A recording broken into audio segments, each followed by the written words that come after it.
Hey guys, it's Steve Guttenberg and I am the Audiophiliac. Today I want to talk about surround sound for music, a format and a discussion that goes on forever and never goes anywhere. It really starts with quadraphonic in the early 1970s.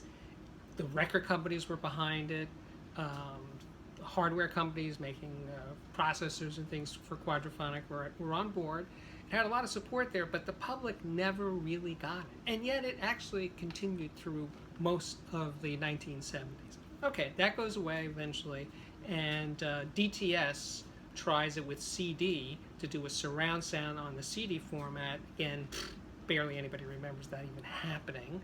Then, okay, you get to the late 90s, early 2000s, SACD and DVD audio happen.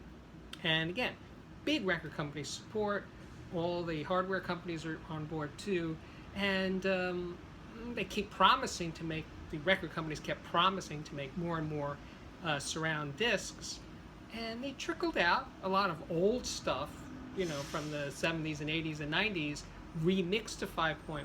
Precious little new music ever came out on 5.1 for rock or jazz, more classical, but very little rock and jazz new music.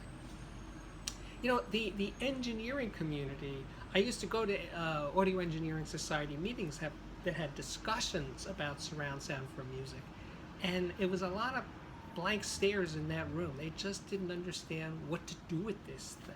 It's funny that the aesthetic for stereo came together relatively quickly. It starts in the late 50s on LP, and by the 60s, and certainly in rock music, it's kind of there, and it evolved, but it was moving towards something, towards an aesthetic.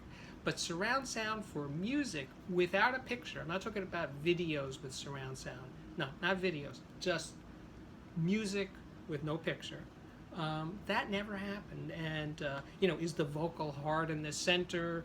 Where are the surround sound speakers? Are they behind me, or should they on the sides? Are they high up? Are they ear height? Are they equidistant, or are all the speakers equidistant from each other?